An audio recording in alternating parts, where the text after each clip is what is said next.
outside of Chicago. This is an area set up as a FEMA camp. This small enclosed portion of this camp is designed solely for the purpose of maintaining people who are against the current administration. They had 200 people in this small cage. And you can see that they have other supplies for furthering their detention.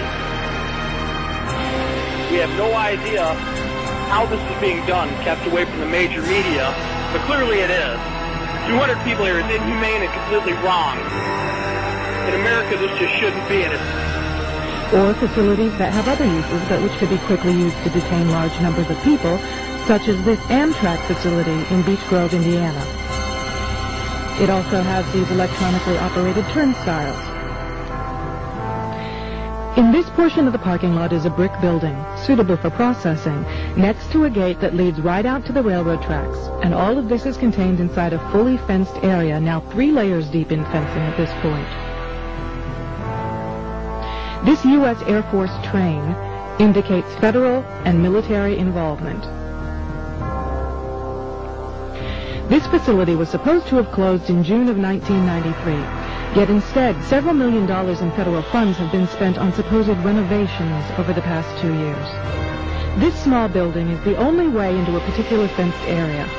Inside this building we see more of the motion-activated detectors, electronic turnstiles, and prison bars. Outside this building is fencing and a cattle run section of fence, all topped by barbed wire, pointing inward, not to keep people out, but to keep people in. This was common throughout the facility, particularly the new fencing that had been erected. Inside the fenced area on the other side of the building, you'll see signs that say Red Zone, right up next to the railroad tracks that run the length of the fenced area. Next to the red zone sign, you can see closely numbered markers on the fences that are too closely spaced to be parking markers, just as if they plan to have people line up to board the trains. Even as we were filming, a black helicopter flew over us, observing what we were doing, which has happened many times when we have been at the facility. The gas lines and gas pipes at the facility run the length of the buildings and come out at some very, very large, brand-new furnaces that have been installed at the buildings throughout the facility. This tower, overlooking the entire facility at one end of the facility along the railroad tracks, also has a radio antenna on it with a ladder up inside of it. It would make an excellent watchtower.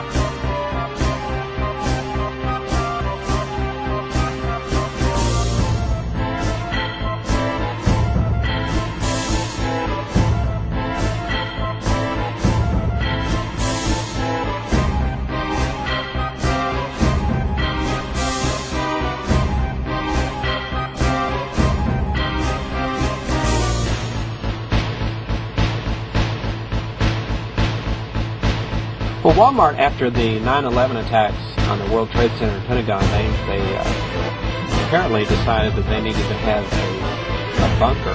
There's a facility for the Walton family in case of an apocalyptic attack, a residence that they can live in and reside in case they had to do that. There's a helipad behind the facility back there where they can come in by helicopter, and there's satellite uplink dishes back behind the facility.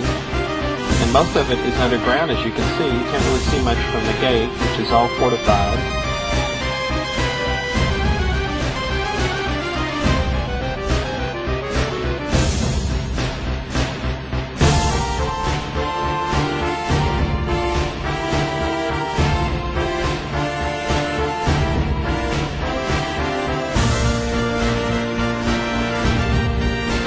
You end up with a vacant building of the size that most businesses can fill. So you have a huge building that sits vacant for months and years.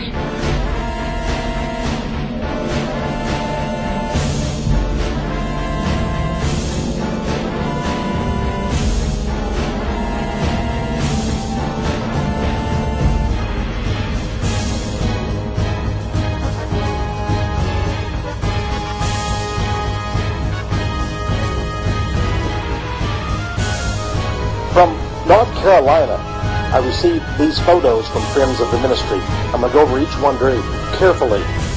This couple told me that they, as they were driving in the small town of Pine Bluff, North Carolina, they came upon, sitting on, nearby, there on the railroad tracks, this huge double-decker, these train cars. And they were curious about them. And they went back home and got their camera and came back. There were no guards around to stop them from investigating, so they decided to do a little bit of spy activity there.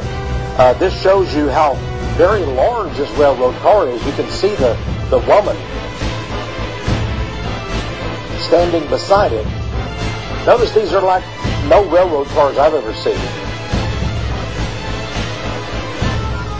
We managed to take a picture through a crack of the inside of the railway car. Notice the chains. They appear to look like shackles. I want you also, my friends, to see what appeared to be seats or benches on either side. My friends, if this was a cattle vehicle, cattle don't need padded benches, do they? This looks like this is going to transport human beings. She said also, the cars are well vented. They have lots of air holes.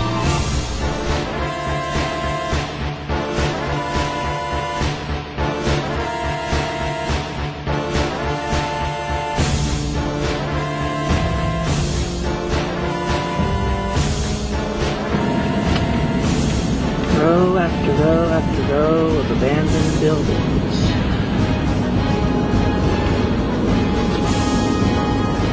And ever more housing sitting here, waiting for something to happen.